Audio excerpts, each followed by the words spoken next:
Welcome to triple X academy. அனைவருக்கும் வணக்கம். இன்றைக்கி நம்ம இந்த வீடியோவில் என்ன பார்க்க போகிறோம் அப்படின்னு சொல்லிட்டு பார்த்தோம்னா, ஒரு சூப்பரான ஜாப் அலாட்டை பற்றி தான் நம்ம இந்த வீடியோவில் பார்க்க போகிறோம். வீடியோவை ஸ்கிப் பண்ணாமல் பாருங்கள். வேறு எதுவும் டவுட்ஸ் வந்து உங்களுக்கு இருந்துச்சு அப்படின்னு சொல்லிட்டு பார்த்தீங்கன்னா நம்மளுடைய கமெண்ட் பாக்ஸில் கமெண்ட் பண்ணுங்கள்.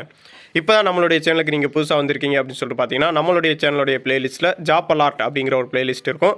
அதில் வந்து கரண்டில் இருக்க ஜாப்ஸ் எல்லாமே நம்ம வந்து கொடுத்துக்கிட்டு வரோம். நீங்கள் எந்த ஜாப்புக்கு எலிஜிபிலிட்டியோ அந்த ஜாப்பை நீங்கள் பார்த்து அப்ளை பண்ணிக்கலாம். வாங்க வீடியோக்குள்ளே போகலாம். இப்போ வந்து இந்த ரெக்ரூட்மெண்ட் ஆனது நமக்கு எங்கேருந்து வந்திருக்கு அப்படின்னு சொல்லிட்டு பார்த்தீங்கன்னா, எஸ்எஸ்சியில் வந்து தான் நமக்கு வந்து ரிலீஸ் பண்ணியிருக்காங்க. அதாவது ஸ்டாஃப் செலெக்ஷன் கமிஷன்லேருந்து தான் நமக்கு வந்து ரிலீஸ் பண்ணியிருக்காங்க. என்ன டிபார்ட்மெண்ட்லேருந்து நமக்கு ரிலீஸ் பண்ணியிருக்காங்க அப்படின்னு சொல்லிட்டு பார்த்தீங்கன்னா, எம்டிஎஸ் போஸ்ட்டுக்கான ஸ்டாஃப் அண்ட் கவில்தாருக்கான நோட்டிஃபிகேஷன் தான் நமக்கு ரிலீஸ் பண்ணியிருக்காங்க. எவ்வளோ வேக்கன்சி அப்படின்னு சொல்லிட்டு பார்த்தீங்கன்னா, 8326 வேக்கன்சியோட நமக்கு வந்து இந்த ஜாப்புக்கான நோட்டிஃபிகேஷனை வந்து நமக்கு வந்து ரிலீஸ் பண்ணிட்டாங்க. இந்த ஜாப்பில் செலக்ட் ஆகிறவங்க எங்கே வந்து பிளேஸில் வந்து போடுவாங்க வேலை அப்படின்னு சொல்லிட்டு பார்த்தீங்கன்னா, ஆல் ஓவர் இந்தியாவில் நமக்கு எங்கே வேணாச்சும் போடலாம் அப்படின்னு சொல்லிட்டு சொல்லியிருக்காங்க.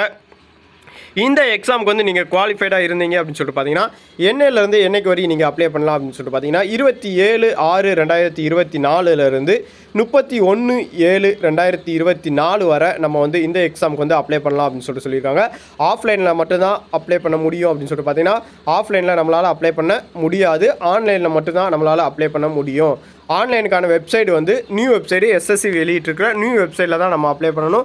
ssc.gov.in அப்படிங்கிற வெப்சைட் வந்து நம்ம வந்து இதில் தான் நம்ம வந்து நம்மளுடைய அப்ளிகேஷனை வந்து சப்மிட் பண்ணணும். வேறு வெப்சைட்டில் வந்து நீங்கள் அப்ளிகேஷன் சப்மிட் பண்ணீங்க அப்படின்னு சொல்லிட்டு பார்த்தீங்கன்னா, இந்த எக்ஸாமுக்கு வந்து நீங்கள் தகுதியானவங்க கிடையாது. வேக்கன்சி டீட்டெயில்ஸ் அப்படின்னு சொல்லிட்டு பார்த்தீங்கன்னா, 2 போஸ்ட்டுக்கான வேக்கன்சி. அது என்ன வேக்கன்சி அப்படின்னு சொல்லி பார்த்தீங்கன்னா, எம்டிஎஸ்க்கு வந்து 4887 வேக்கன்சியும், கவில்தாருக்கு வந்து 3439 வேக்கன்சியும் நமக்கு வந்து ரிலீஸ் பண்ணியிருக்காங்க. இந்த வேக்கன்சி வந்து இன்க்ரீஸ் ஆகிறதுக்கு அதிகமான வாய்ப்பு வந்து நமக்கு வந்து இருக்குது. 8000 சில்லரை நமக்கு வேக்கன்சி வந்து கொடுத்துருக்கிறதுனால ஒரு 10K சில்லரை வந்து நமக்கு வந்து வேக்கன்சி வந்து வரும் அப்படின்னு சொல்லிட்டு நம்ம வந்து எதிர்பார்க்கலாம். இந்த எக்ஸாம் வந்து எழுதுனதுக்கு அப்புறமும் வேக்கன்சி வந்து நமக்கு இன்க்ரீஸ் ஆகிறதுக்கு தான் அதிகமான வாய்ப்பு வந்து இருக்குது. இந்த வேக்கன்சியுமே நமக்கு கூடுதலான வேக்கன்சி தான். நெக்ஸ்ட்டு வந்து எலிஜிபிலிட்டி வந்து என்ன இருக்கணும் அப்படின்னு சொல்லிட்டு பார்த்தீங்கன்னா, 1/8/2024 படி தான் உங்களுக்கான எலிஜிபிலிட்டியை அவங்க வந்து தேர்வு செய்கிறாங்க. இந்த டேட்டுக்குள்ளே வந்து உங்களுடைய எலிஜிபிலிட்டி இருக்கா இல்லையா அப்படின்னு சொல்லிட்டு பார்த்துக்கோங்க. இருந்துச்சு அப்படின்னு சொல்லிட்டு பார்த்தீங்கன்னா, நம்ம வந்து இந்த எக்ஸாமுக்கு அப்ளை பண்ணலாம். இந்த எம்டிஎஸ்க்கு வந்து நம்ம என்ன படிச்சிருக்கணும் அப்படின்னு சொல்லிட்டு பார்த்தீங்கன்னா, 10th படிச்சிருந்தாலே போதும். கவில்தாருக்குமே நீங்கள் வந்து 10th பாஸ் பண்ணியிருந்தாலே போதுமானது தான். மேக்ஸிமம் இவ்வளோ மார்க், மினிமம் இவ்வளோ மார்க் இருக்கணும் அப்படிங்கிறது வந்து நீங்கள் தேவை கிடையாது. நீங்கள் ஜஸ்ட்டு பாஸ் ஆகியிருந்தாலே போதுமானது தான் இந்த எக்ஸாமுக்கு. ஏஜ் லிமிட் அப்படின்னு சொல்லிட்டு பார்த்தீங்கன்னா, 1/8/2024 படி தான் ஏஜ் லிமிட்டுமே நமக்கு சொல்லியிருக்காங்க. 18லேருந்து 25 வரைக்கும் எம்டிஎஸ்க்கு, கவில்தாருக்கு வந்து 18லேருந்து 27 வயசு வரைக்கும் நம்ம வந்து இந்த எக்ஸாமுக்கு வந்து அப்ளை பண்ணலாம் அப்படின்னு சொல்லிட்டு சொல்லியிருக்காங்க. இல்லை எனக்கு ஏஜ் ரிலாக்ஸேஷன் வேணும் அப்படின்னு சொல்லிட்டு பார்த்தா ஏஜ் ரிலாக்ஸேஷன் வந்து நமக்கு எல்லாத்துக்குமே கொடுத்துருக்காங்க. அது என்ன அப்படின்னு சொல்லிட்டு பார்த்தீங்கன்னா, SC STக்கு வந்து 5 இயர்ஸ் வந்து நமக்கு வந்து ஏஜ் ரிலாக்ஸேஷன் கொடுத்துருக்காங்க. OBCக்கு வந்து 3 இயர்ஸு, BWBடியில் வந்து ஜென்ரல் கேட்டகரி EWSக்கு வந்து 10 இயர்ஸும், BWBயில் வந்து SC STக்கு வந்து 15 இயர்ஸும், BWBடியில் வந்து OBCக்கு 13 இயர்ஸும் நமக்கு வந்து ஏஜ் ரிலாக்ஸேஷன் கொடுத்துருக்காங்க. அது எக்ஸ் சர்வீஸ் மேனா 3 years after department of military service, அதாவது நீங்கள் ரிட்டையர்ட் ஆனதுலேருந்து ஒரு 3 இயர்ஸ் வந்து ஏஜ் ரிலாக்ஸேஷன் வந்து நமக்கு வந்து கொடுத்துருக்காங்க.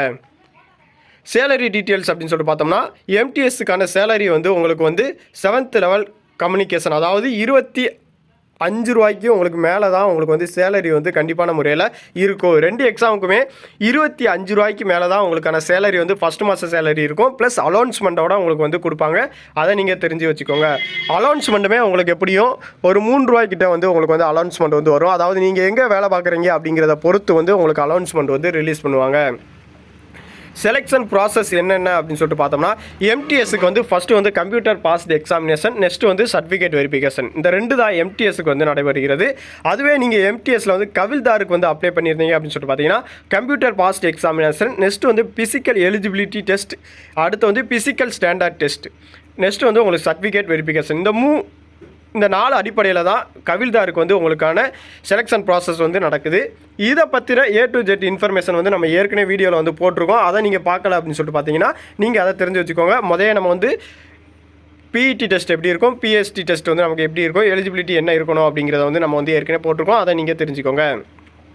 கம்ப்யூட்டர் பாஸ்ட் எக்ஸாமினேஷனுக்கான லாங்குவேஜ் என்னென்ன அப்படின்னு சொல்லிட்டு பார்த்தீங்கன்னா கண்டிப்பான முறையில் தமிழ் லாங்குவேஜ் வந்து நமக்கு வந்து கொடுத்துருக்காங்க. நீங்கள் எக்ஸாம் வந்து தமிழ்லேயே வந்து நீங்கள் வந்து எக்ஸாம் வந்து அட்டன் பண்ணிக்கிடலாம். இல்லை அப்படின்னு சொல்லிட்டு பார்த்தீங்கன்னா ஹிந்தி, இங்கிலீஷ் அப்படின்னு சொல்லிட்டு ஒரு 13 லாங்குவேஜ் வந்து உங்களுக்கு கொடுத்துருக்காங்க. இந்த 13 லாங்குவேஜில் நீங்கள் அப்ளை பண்ணும்போது என்ன லாங்குவேஜ் தேர்ந்தெடுத்துக்கிறீங்க அப்படிங்கிறத பொறுத்து நீங்கள் வந்து எக்ஸாம் வந்து கண்டக்ட் பண்ணிக்கலாம். எக்ஸாம் சென்டர் வந்து தமிழ்நாட்டில் எங்கெங்கே இருக்கும் அப்படின்னு சொல்லிட்டு பார்த்தீங்கன்னா சென்னை, கோயம்புத்தூர், மதுரை, சேலம், திருச்சிராப்பள்ளி, திருநெல்வேலி, வேலூர், பாண்டிச்சேரி.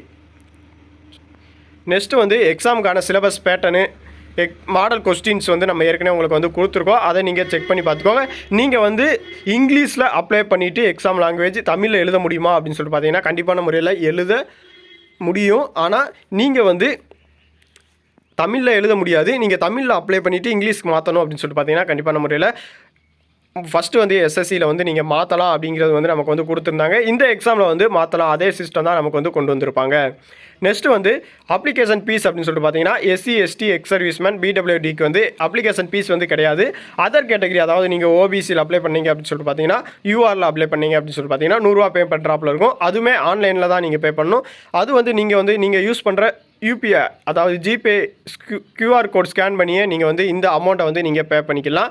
வித் உங்கள்கிட்ட பேடிஎம் இருக்குது, இல்லை ஆன்லைன் பேங்கிங் இருக்குது அப்படின்னு சொல்லிட்டு பார்த்தீங்கன்னா நீங்கள் வந்து அதிலேயே நீங்கள் பே பண்ணிக்கலாம். இம்பார்ட்டண்டான டேட்ஸ் அப்படின்னு சொல்லிட்டு பார்த்தீங்கன்னா அப்ளிகேஷன் வந்து சப்மிட் பண்ணுறதுக்கான லாஸ்ட் டேட் வந்து 31/7/2024 11 PM நீங்கள் வந்து சப்மிட் பண்ணியிருக்கணும். அதுவே ஸ்டார்டிங் டேட் வந்து 27/6/2024 வந்து நீங்கள் வந்து அப்ளை பண்ணுறதுக்கு ஸ்டார்ட் பண்ணலாம் அப்படின்னு சொல்லியிருக்காங்க. நெக்ஸ்ட்டு வந்து பேமெண்ட் வந்து 1/8/2024 11 மணிக்குள்ளே வந்து நீங்கள் பேமெண்ட்டை வந்து கம்ப்ளீட் பண்ணியிருக்கணும். உங்களுக்கு பேமெண்ட்டுக்காண்டி 1 டே வந்து அவகாசம் கொடுக்குறாங்க. அதாவது பேமெண்ட் எல்லாருக்குமே எரர் அப்படிங்கிற ஒரு ஆப்ஷன் வந்து ஃபஸ்ட்டு தடவை நீங்கள் போயிட்டு பே பண்ணாமல் வெளியே வந்துட்டீங்க அப்படின்னு சொல்லிட்டு பார்த்தீங்கன்னா ஒரு 2 டேஸ்க்கு வந்து இந்த பேமெண்ட் செலெக்ஷன் ப்ராசஸ் வந்து ஒர்க் ஆகாது. அதை நீங்கள் பார்த்துக்கோங்க. பேமெண்ட்டுக்குள்ளே போயிட்டீங்க அப்படின்னு சொல்லிட்டு பார்த்தீங்கன்னா கண்டிப்பான முறையில் பேமெண்ட் பண்ணிடுங்க. நெக்ஸ்ட்டு அதுக்கு அடுத்து நீங்கள் வெளியே வர பாருங்கள்.